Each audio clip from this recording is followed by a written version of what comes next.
French cuisine. It is the backbone, the absolute foundation of so much cooking you see today. Don't even think about calling yourself a proper cook, let alone a chef, if you don't respect its roots. French cooking is all about technique. It demands precision from you. It's about flavor that truly hits you, flavor that's powerful like a bloody sledgehammer but still elegant. We are talking about incredible layers of taste. We are talking about textures that sing on your palate. And the presentation? It's nothing short of an art form. This isn't just simple food, it's a global culinary standard. Many chefs around the world, myself included, learned our craft from these fundamental French techniques. So you better listen up, because this is seriously important stuff. Now let's talk about sauces. Pay attention. Sauces are the very soul of classic French cooking. They are not just some afterthought, some little drizzle you carelessly splash on the side of a plate. No, no, no. They are transformative. They have the power to take simple ingredients and elevate them into something truly magnificent, something unforgettable. Think about a perfect piece of fish, or a beautiful juicy steak. These things become legendary, absolutely legendary, with the addition of the right sauce. But get that sauce wrong, and the whole bloody dish just collapses into a mess. It's like trying to build a skyscraper on quicksand, a total disaster just waiting to happen. You absolutely need to understand their power and their precise structure. So, what exactly are these mother sauces I keep mentioning? Think of them as the 5 great pillars of the sauce world. They are the essential starting points.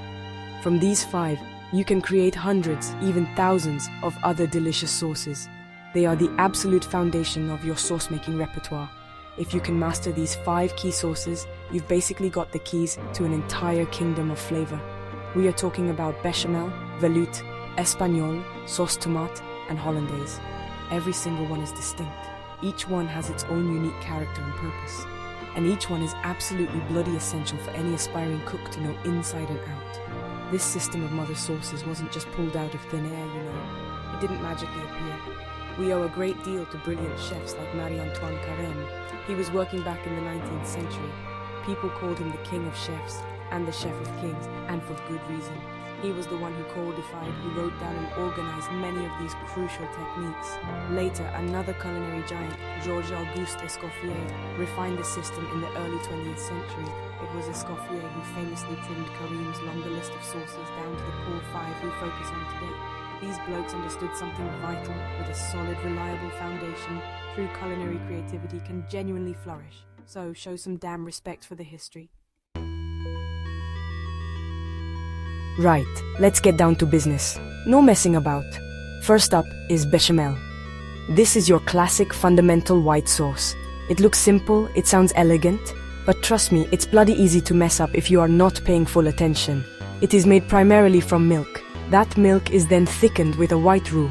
Now, a roux, for those of you at the back who haven't been listening, is simply equal parts butter and flour cooked together.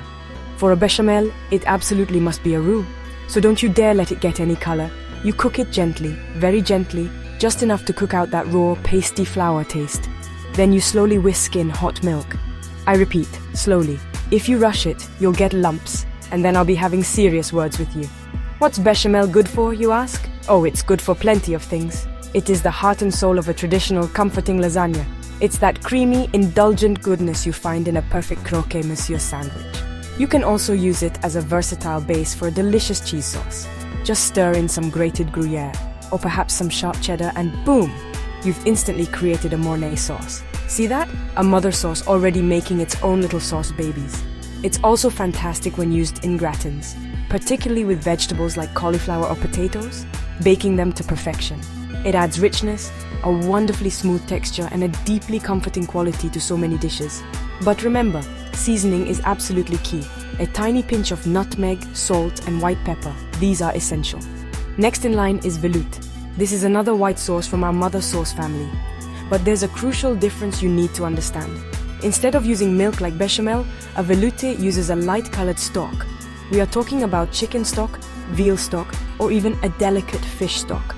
So the resulting sauce is still beautifully creamy, still wonderfully smooth, but it possesses a deeper, more savory flavor profile. The specific character of the veloute will depend heavily on the type of stock you choose to use as its base. Again, you will start by making a roux, but this time, it's a roux. That means you cook the butter and flour just a little bit longer until it turns a beautiful pale golden color. This careful process gives the sauce a slightly nuttier, more complex flavor. Veloute is an incredibly versatile sauce, a real workhorse in the kitchen. A well-made chicken veloute, for example, can be easily transformed into a classic supreme sauce simply by enriching it with cream and perhaps some mushroom liquor. A fish veloute forms the perfect base for a sauce bercy, which is finished with finely chopped shallots and a splash of good white wine.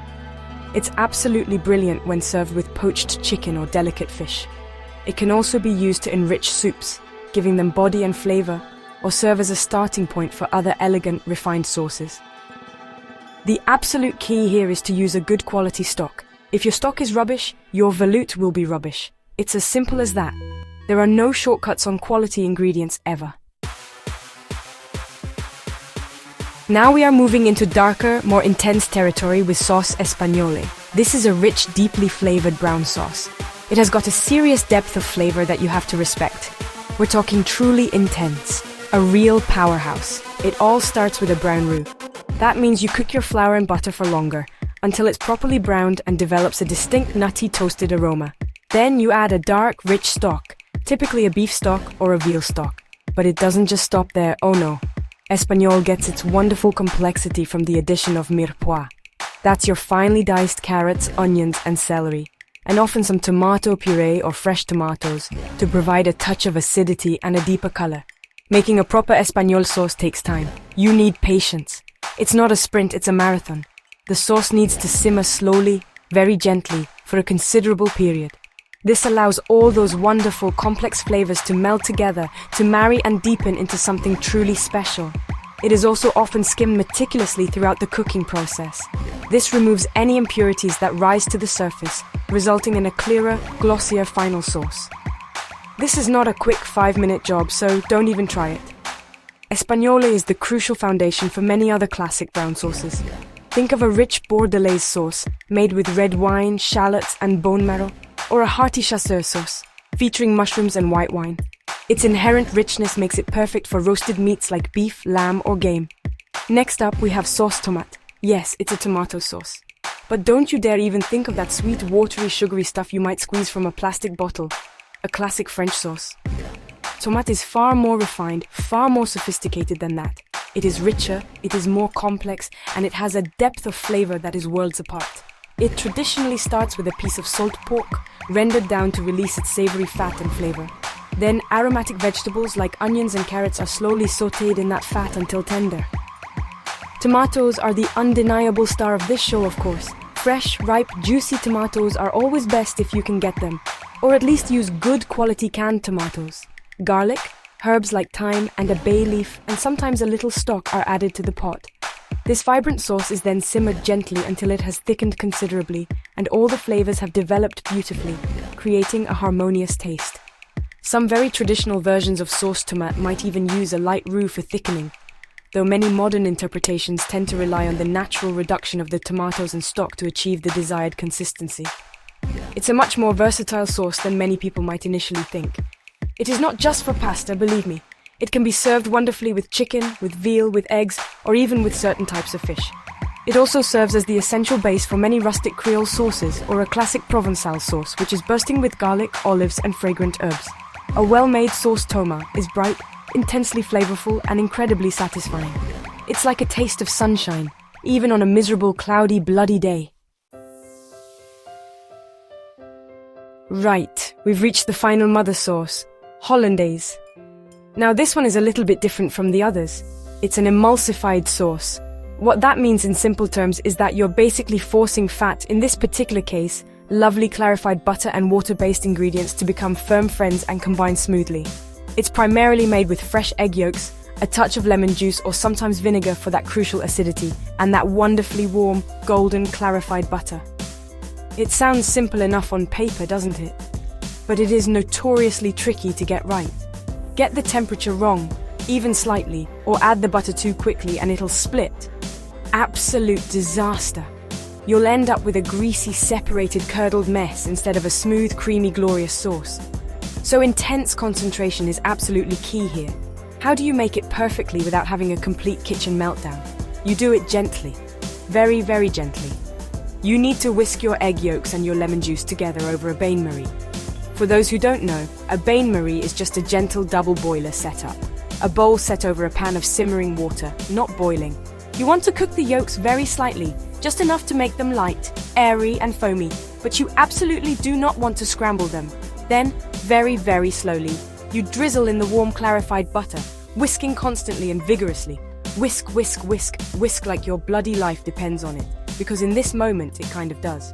The sauce will gradually thicken, becoming pale, glossy and beautiful. Season it carefully with salt, and perhaps a tiny pinch of cayenne pepper for a little kick. That, my friends, is your hollandaise. Hollandaise sauce is, of course, world famous for its starring role in Eggs Benedict. It is the defining element that makes that classic brunch dish truly legendary. But its talents don't stop there. It's also absolutely incredible when spooned over tender, blanched asparagus. It is simply sublime with delicate poached fish like salmon or cod. And just like its mother sauce siblings, hollandaise can be the base for other wonderful sauces too. Add some finely chopped tarragon and shallots, and you've created a béarnaise sauce, which is the perfect accompaniment for a grilled steak.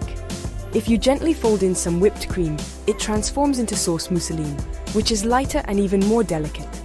Hollandaise is rich, it's tangy, it's utterly luxurious. It's a bit of a show-off, this particular sauce.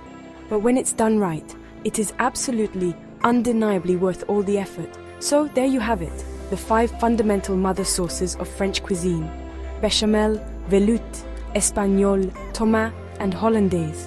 Why should you bother learning them, you ask? Why go to all that trouble? Because they are the bloody alphabet of professional cooking. It's as simple as that. Once you know them, once you truly understand them, you can create hundreds upon hundreds of variations. You'll finally understand how sauces are properly built from the ground up. You'll gain the confidence to experiment in the kitchen, to try new things. Mastering these will transform your cooking from amateurish fumbling to accomplished and confident. It's all about understanding technique, building layers of flavor, and taking complete control in your kitchen. So get in there, practice diligently, and don't ever be afraid to make a few mistakes along the way. That's how you truly learn. Now stop reading and get cooking.